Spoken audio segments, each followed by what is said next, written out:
Ladies and gentlemen, this is the Black Baseball Mixtape. This is the first interview we are going to have in 2023. I'm glad you made it. I made it. We're all here for now. But look, always send those prayers up to those that you're thinking about, because hopefully this year is the year for you. As always, the mixtape is brought to you by the Family Podcast Network.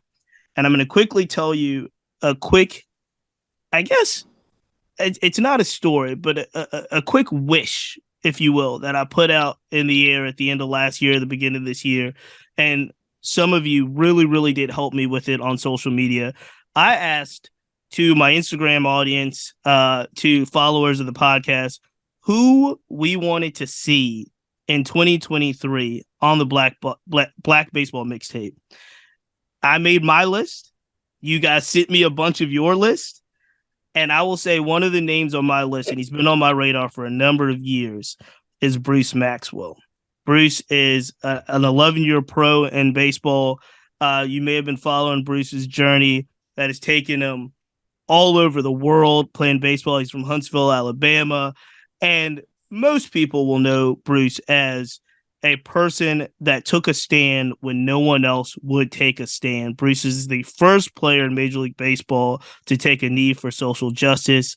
I followed the story, and when I followed this story, I followed it part in awe, thinking of my ancestors, but part in rage, thinking about all the things that Bruce had to go through after taking a stand for what was clearly right.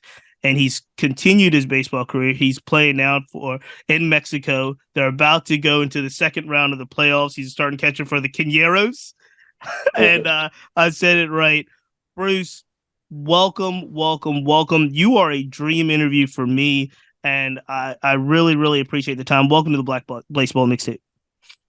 Hey, appreciate the invite, man.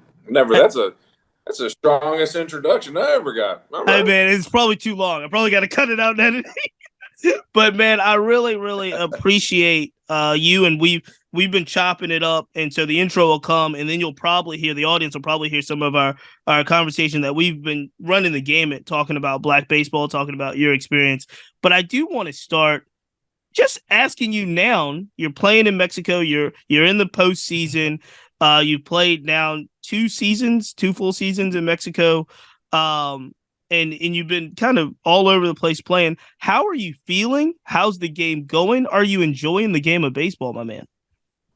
Everything, now is going well. I've fully recovered from Tommy John.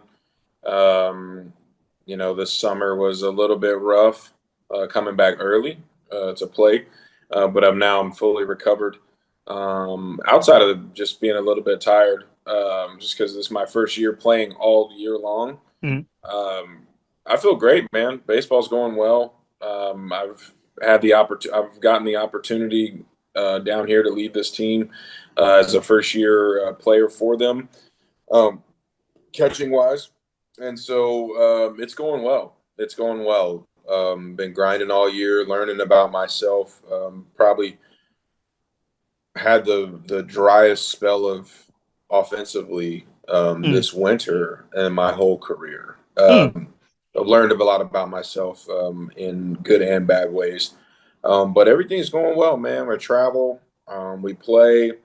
I wear a lot of different uniforms, but at the end of the day, I enjoy the journey, and I'm just thankful that I can wake up every day and my limbs work and allow me to continue to play and to influence people around me.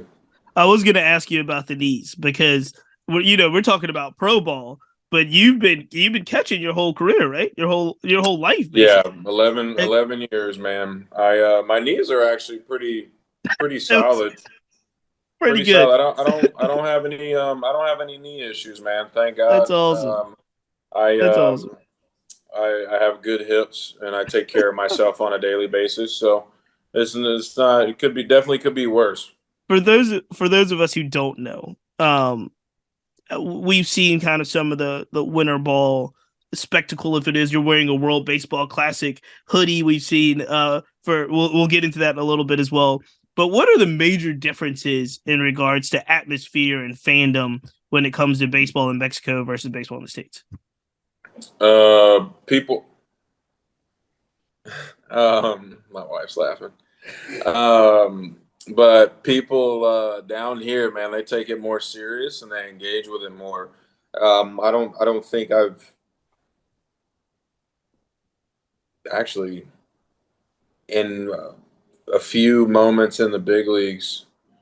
I feel like we have more fans here on both teams I play for Mm, than the average in the major leagues.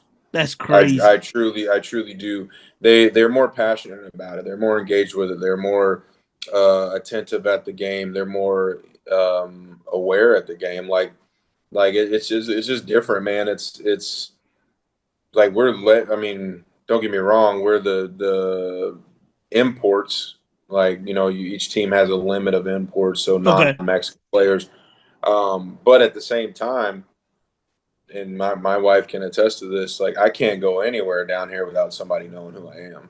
That's crazy. And don't get me wrong, I don't blend in, And like, but we'll but get it's to that. every well, it's every, especially in the summer though, like with how well I've done down here and the team that I've been on, with my teammates that I've had, we don't blend in, man, and Mm. it's awesome. Like I spent parts of 3 years in Oakland, and I could walk around the city of Oakland and nobody know who I was. What do you like better? Do you like kind of the being Um, anonymous or being known everywhere you go?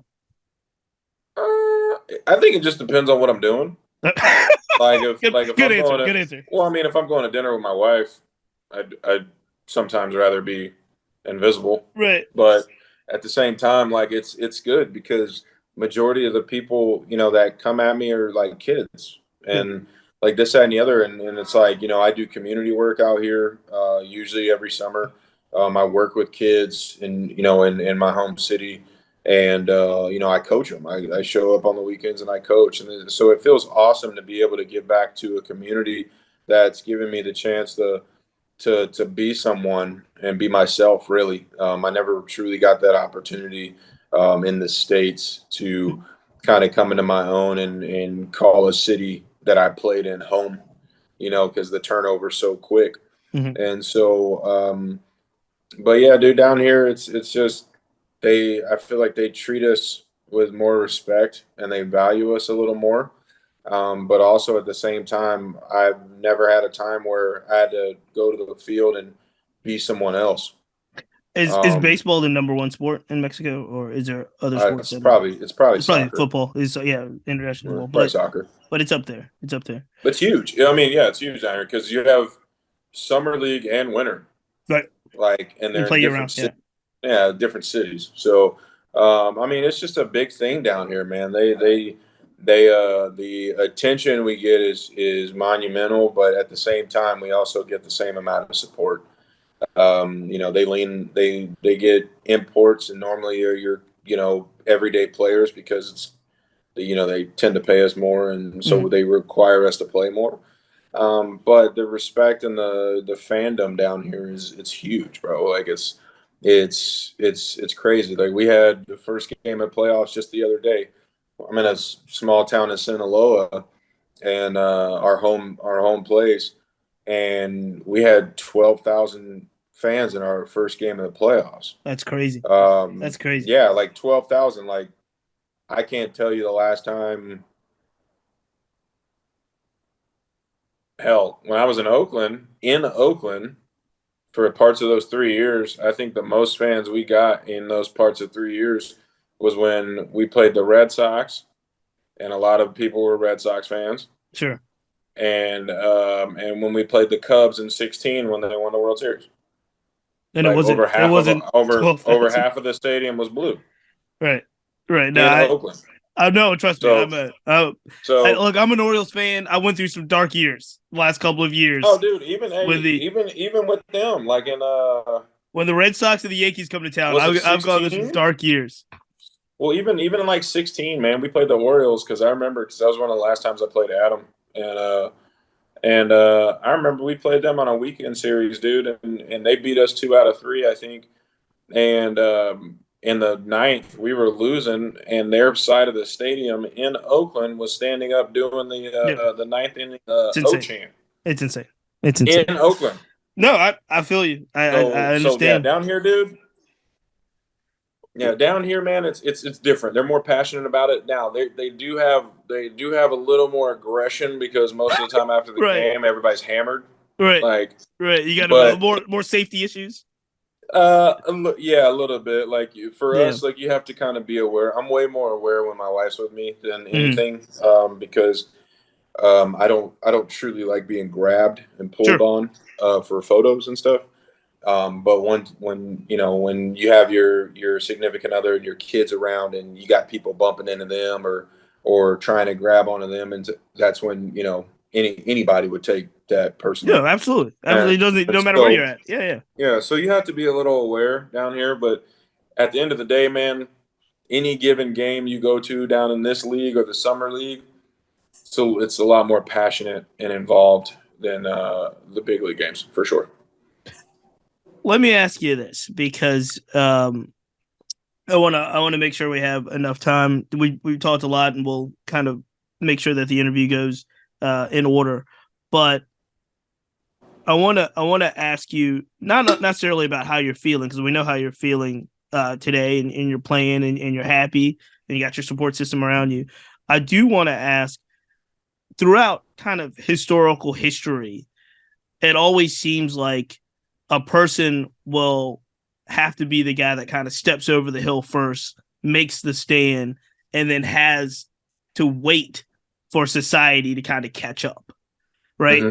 And then so all of the arrows and kind of the difficult days that you took initially when you made your stand for social justice in MLB, people would look at it now and say, well, of course, like everybody's taking a knee. Everybody's, you know what I mean? They don't fully understand that society had to catch up with you. Hmm. Do you feel like now society has caught up and a little bit more justification when you look through like you always knew what you were doing was the right thing to do. But Hmm. now it seems like it's in vogue to say it's the right thing to do after 2020 and George Floyd and all kinds of things. Do do you feel like now people are getting it or do there still a ways to go? I mean, we got forever and a day to go, dude. Right. Just to be honest with you, I think with the tension, 3 years afterwards, where everybody took a knee opening day and this that and the other. I think there were so many people in the game of baseball that were indifferent about it, and in light of the situations that were going on in America, I feel like in that moment baseball allowed it to happen so they would take less heat. It's kind of a lesser of two evils. Mhm. It's end of the day they won't have to deal with the uproar of the players, but also at the same time, when if they needed something from the players, they can be like, well, we let you guys do this at this point in time. So I think they did it for a gain of function down the road. Mhm. Nothing is what it seems in the world we live in, especially in a business like this. And I don't think there was any validity behind it from our ownership or from the game of baseball. They tend to, just like any other super wealthy business, um, they tend to throw money at things instead of actually investing time and actually caring. Mhm. They'll find somebody who truly cares about it. That could be a vet, a leader, whatever, and they'll throw money at them and let them take care of it, and then go about their business. That way, Mhm. that at some point in time, if somebody tries to say something like, "Oh, we care, we gave them $30 million," or "Oh, we care because we helped them facilitate this," but like, no, you didn't care. You didn't really care about it. You just did that so people would stop asking Right. you. I personally, I'm a realist when it comes to this topic, but I don't truly see a whole lot changing. I see more black talent coming up through the high school college era, just because I feel like a lot of baseball is advancing in the world, just training wise, facility wise, like in especially more urban areas and this that, and the other. Um, but at the same time, when it comes to Major League Baseball as an organization, I don't think any change has been made. Mhm. There has been no progress. The numbers even since 20 have gone down. In the last 2 years, Mhm. of black representation, and there hasn't been any more coaches being hired. There's no, what I'm saying? Like, there's no, yeah, like there's Do, no end of the day. Like, I don't. End of the day, there's since then there's been no, to me, there's mhm. been no progress. Let me ask this in this way. Do people has do people treat you differently in the sense that people that that may have been a little bit more hostile to you 3 years later down the road, 4 years later, do they look at you and say, you know what, Bruce, you were right about this? To be honest with you, my friends from, and this is just, we're being completely honest here. The friends that I had in 17 before I took a knee, I do not have now. Um, Long story short, during that time period, I was left out to dry by a lot of people, Mm-hmm. friends, uh, coworkers, whatever you want to call them. So I kind of revamped. Like, I have my small circle of people that I deal with daily. But at the same time, I've lost a lot of people that I used to call friends in and out of the game because of that. Mm. So now, I'm surrounded by people that the right team of people that are actually ride or die friends. They understood the purpose without judging the exterior action. And so I'm very, very thankful for weeding out those type of people around me, because I don't think I'd be the person I am today or where I am today with myself and with my surroundings if that wouldn't have happened. No, and it's interesting because I do think people like situations allow people to reveal themselves, especially in your life in certain ways. In my life, I know, and it's a lot of things that would seem to be innocuous, right? Mm-hmm. We were talking a little while ago, and I told you I played baseball, and oftentimes those were some of my best friends. I was the only black guy on the team, and certain things that would happen that later in life, as we've all got out of the game and got mature and got into adulthood, but Mm-hmm. we wouldn't even think of certain things as being um, biased or motivated racially. That now, as a black man with a black wife and a black child, I'm sitting here and I'm like, yo, like it just the way that you describe it hits home for me, and I'm Mm-hmm. sure it hits home for a lot of folks.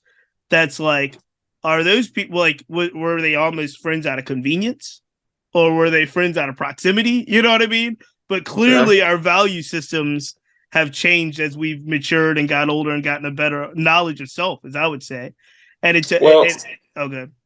no. It's I was saying, like, and my wife and I have talked about this, and my dad and I have talked about this. People don't have a problem with things when it doesn't affect them. And so when they're forced to confront something that, those type of situations, like you said, reveal what people truly care about. And so it's like a lot of those people, they didn't think about that when they were younger, when they're friends with you. They don't think about it because it doesn't affect them. Mm-hmm. But as you become an adult and you have your own family and this, that, and the other, blah, blah, you're no longer teammates. You guys have jobs. Like, when you ask somebody, wait, like, do you not have an issue with that? Now they're actually really forced to think about that response. And what they're going to do is respond in their most natural way. Well, it doesn't have anything to do with me, so I'm indifferent. This, that, and the other, blah, blah, blah. That's what happens. Like, I was Sure. taught to see everything and care about people. Like, not necessarily like you don't have to. It doesn't have to affect you for you to care and be a decent human being. And that's, I mean, those type of situations really weed out, how people really are.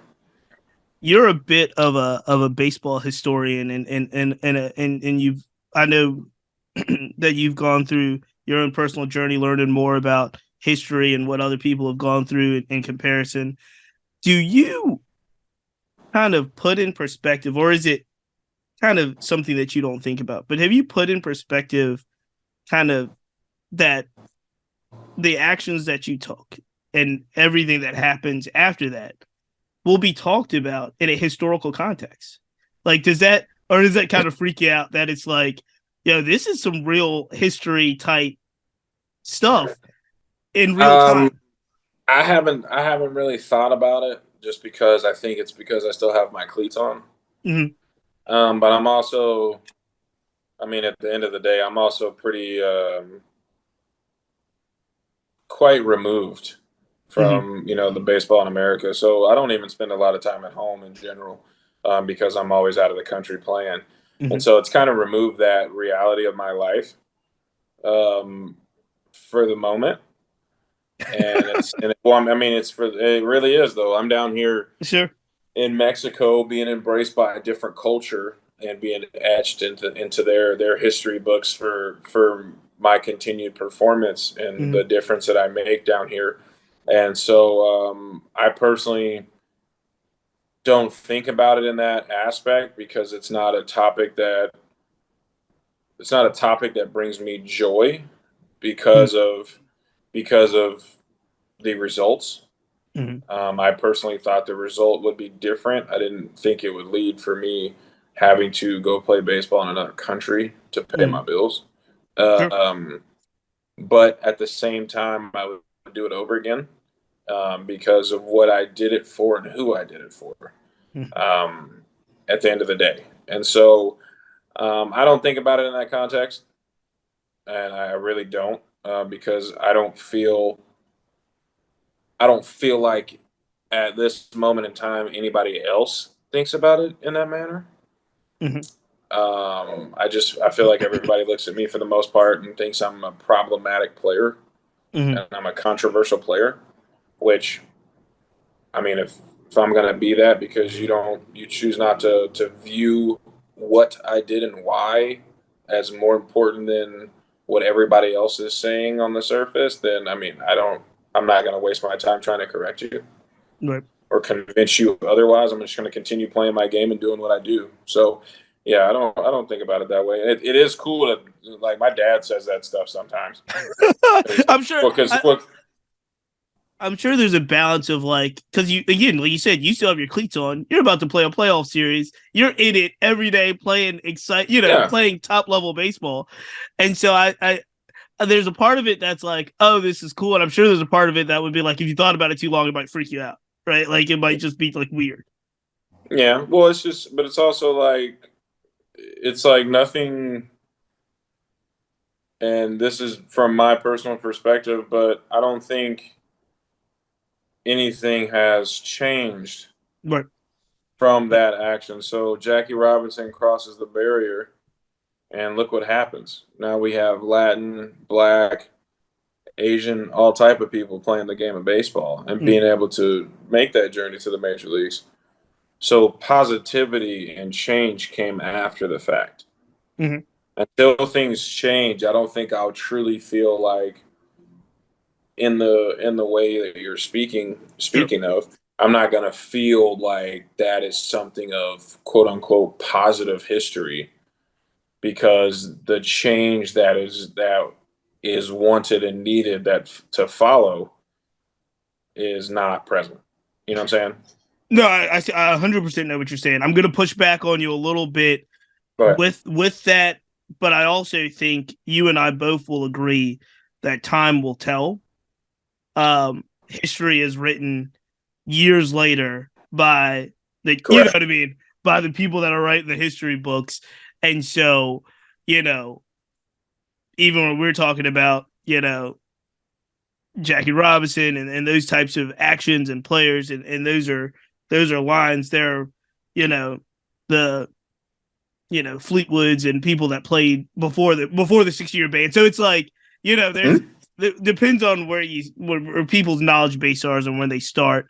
Ultimately, like you Correct. said, I think ultimately what you're saying, and I agree with, is we're gonna have to look. Hopefully, both of us will still be alive and well years down the road, and start to see when we start to see some of that change. They will be these kind of divots, right? These divots of this happened here and this happened here and Correct. this happened here. So, but that's the only thing I will say, because it will be a significant when if we get to where we want to go, right? You and I both, and the Black Baseball Correct. Mixtape, and all of our all fans of black baseball and black baseball players.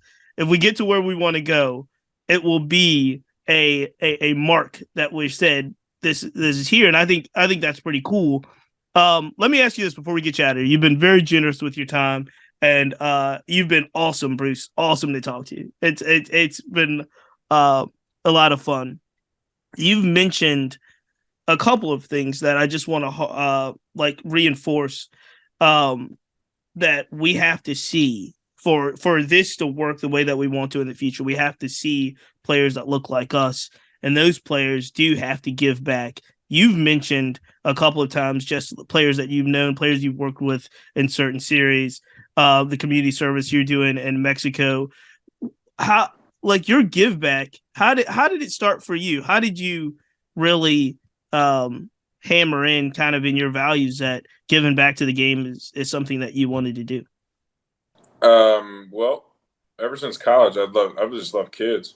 Um, I love kids because I feel like kids are a good judge of character, but at the same time, kids for me, the kids I've taught either here in Mexico or in the States or whatever, they look at us as we're superheroes, man. Like it's the most genuine, exciting thing about playing a professional sport. It's because the city you play in, regardless if you play twice a week or you play every day or whatever, like these kids, all they see is a major league baseball player. Mm. And so to them, you are elite. Just like you don't have to talk. You can show up in a jersey and they're just like, yep, they're infatuated with you. And so I've learned as a college player and then as a professional, like these kids just want to learn and they want that influence. So I thoroughly enjoy working with kids because I've been blessed down here to be a main player on the teams that I've played for and a popular player. But at the same time, to be able to show up to these kids' practices or to be able to be one of their coaches for one of their games on the weekends with their team jersey on, this and the other, I think there's no more for me that's just genuine happiness. It That's really is. Like I have zero problem with taking time out of my day to go work with kids. If I have it, if I have the time and I'm rested, I'm down. Like I love doing it because an hour working with these kids could change some of those kids' whole lives. that's Um, absolutely true. That's absolutely well, true. and all they want is all they want is your attention. All they want is an hour of your time just to work with them, to sign their glove, to take a photo with them, to teach them how to hit a ball a little better. Or honestly, just to show, I had one kid in my city in the summer. I surprised them at a team at their game or whatever, and I had one kid come up to me. He like tackled me, and he's like 8 years old, 9 years old, and his mom spoke. I speak Spanish, but he told me, and his mom told me, he was like, "You just made his whole year." And I was like, "What do you mean?" He was like, "He didn't know if you were going to come back to watch you guys the games anymore because your guys' season started." And I was like, "Well, we play tonight." I said, "But I got up early to make sure I showed up to this game because this specific team was the first team I worked with in this city like 3 years ago, 4 years That's ago." awesome. That's And awesome. so, but it's like things like that. Like I mean, honestly, it helps me remind myself that at the end of the day, no matter how good or bad, I'm a human. Mhm. and I'm not a, you know what I'm saying? Like Yep. those are like humanity moments. That's Like awesome. where yes, I'm wearing a jersey, but I'm not on the field. I'm still a person. And so I love those things. That's where I'm genuinely like, and I've taken my wife a few times to these events with these kids and stuff, but it's like I'm genuinely smiling. I'm happy. I'm content. Like in those moments, because on the field, I'm very serious. I have a very resting like fuck you face. But it's because Right, I've you're got so many concentrating. You're things. serious. It's a game. It's your. But that's It's my life. mantra Yeah, when yeah, I'm playing. yeah, Yeah, yeah. I'm very serious. So seeing me in that light is different for a lot of people, and I mean it's like one of my favorite places to be is on the field with kids. So Bruce, that is awesome. This is the last. We'll get you out here on a couple of rapid fire questions that I have to ask all of my guests. This is yeah, all fun. Shake it out. This is all going to be fun stuff. let's All go. right. Living or dead, living or dead, you can face any pitcher you want to face. Who do you face? Who is the pitcher, living or dead, that you want to step in the box and take some hacks off Uh, ooh, Satchel Paige. of? Good one. I Good want it one. because, dude, I have his Kansas City Monarchs jersey in my room at the house, and ever since I was a kid, my dad got that for me. Ever since I was a kid, I was like, dude, this is the one person I've in if even in my dreams, I would That's love to step awesome. in the box and face him. How do you think you do? Terrible. You can only go to one concert for the rest of your life. Who do you go see? Live concert.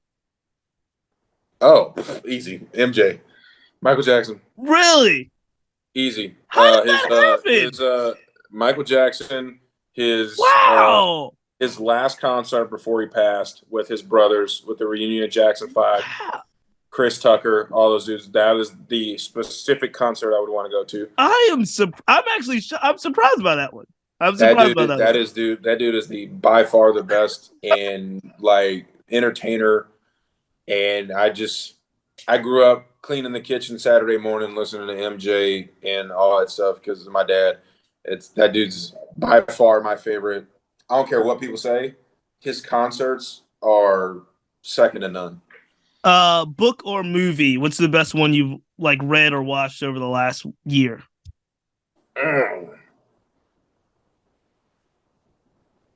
Well, I mean, two different categories. The book. Oh, it was some. I didn't want to. Some people don't read as much, or no, you know what I mean. I just whatever one you I think is best. it takes me a lot to read books, but the book the book what's the book about Kobe and MJ the mental book Mamba the super, mentality.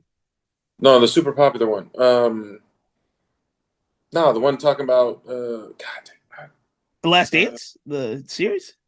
nah it doesn't have specifically it's the trainer the trainer that dealt with Kobe MJ Oh, I don't um know. Okay, I don't know. it's a mental book it's a I got it on my phone All right, I'm gonna have to it's look it up. I'm gonna have to look it up. anyways so that book That book. Okay. that book and then movie wise I don't I mean we watch a lot of movies actually but I don't really have any specific Okay. movies No worries. for the most part so but the book is Relentless, that Okay. Okay. All one of the right. most hard it's for athletes or people that have trouble with any type of mental preparation or fortitude when it comes to work life whatever. That book is elite and it's extreme in some parts but at the same time it's enlightening for when it comes to being able to bet on yourself but also at the same time believe in yourself. Yeah, no, I got it. All right. Last one. If Hit you me. were not if you were not lacing up the cleats and playing baseball, Bruce Maxwell would be doing what as a profession, as a career? If I wasn't a baseball player, Yep. honestly, I'd probably be a football player. Just I full athletes. I would full on be I would have taken to football.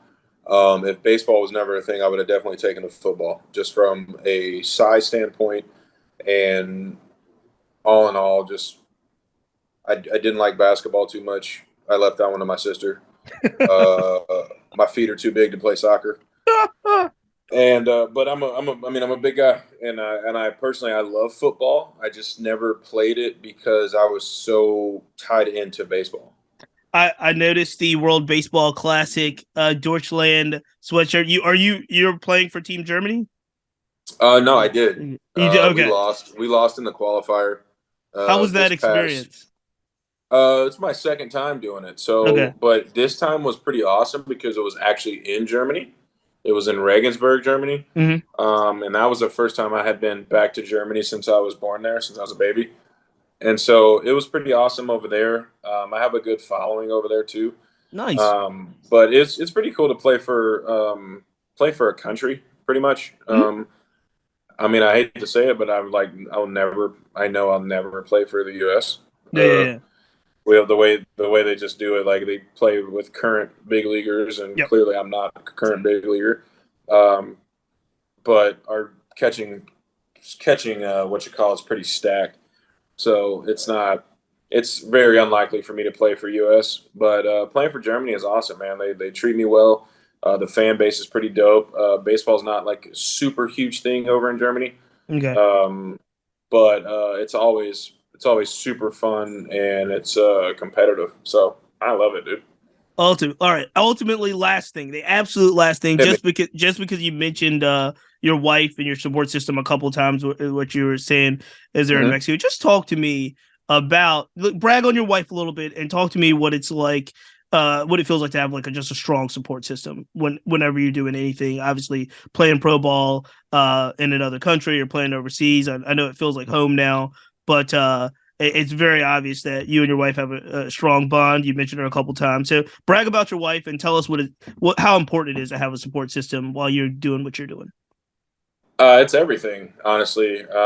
Fortunately, she has the ability to travel with me and be Mm-hmm. around through all these great events and activities, good and bad, and still be able to work and still do her thing and back in the States. The support system, dude, is super important, especially um, especially for me. It's something that's wavered in my life. Mm-hmm. Just, it's been very conditional, especially outside of, like my family. And so to find somebody who has your best interest at heart and is willing to either put their foot in your ass when you need it, even though you might not see it at the time because they do have their best interest in you, or to be able to remind you and to show you actually um, how important you are as a person to them. It's very big because as athletes, I do feel like when we stop playing or we walk away from the field, I feel like a lot of us, majority of us, lose a sense of importance with ourselves because we're no longer on the field producing. Mm-hmm. We're no longer having fans asking to take pictures with us, and so I feel like that is something that we all struggle with. Um, and so she does a very good job of making me feel like I'm even as a person, I'm enough and I'm important. And so I think those things are very huge, especially I'm getting older, and just we're thinking about different things in life now. It's not just thinking about baseball every day. Um, and so being able to have a partner like that and that allows you to be yourself on and off the field and know that you're secure with your person is something that you can't really be replaced, man. It's very big. It's very needed. It's a strong bond and support system that really gets us through the everyday grind of what we do. That is awesome. And I'm so glad that you have it. You found it and you're able to carry it with you. Bruce, I wish you nothing but the absolute best as you go through. Look, this week you're going to be back on playoff baseball at the end of Oh this yeah. week. And then as you go through the rest of the season, I'm going to be following.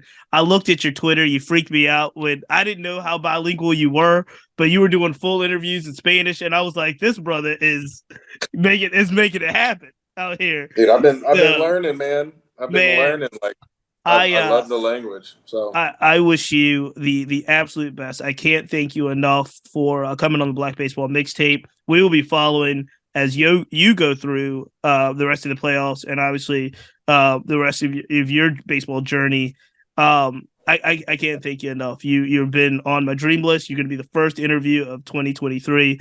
I really appreciate it. And like I said, the last thing I'll say is without like getting too philosophical. Um, when it's all said and done, Bruce, what you've done for me and what you've done for my son, who's 8, who plays the game, and maybe even his son, who ultimately when he has one, and hopefully that young man will play the game as well. It can't be overstated, and it will not be overlooked, and it will be something that I hope people that we haven't met each other from a can of paint until we started talking about coming on the podcast already have had a lifelong lasting impact on me. So I love you, brother. I appreciate it. And I wish you nothing but the best, my man. I appreciate the invite and the kind words, my man. Love you too. And dude, I'm telling you, if you need anything, if it comes to you to the Oh man, community look, or we got text. We're on text now. We good. We Gucci. yeah, We so gonna make it just happen. yeah, just hit me up. And honestly, man, if you need any help getting another guest, I've got contacts for a lot of people that look like us. So We're gonna make it happen, ladies and gentlemen. That's Bruce Maxwell. Make sure you follow him. This is the Black Baseball Mixtape. Until next time, we see it.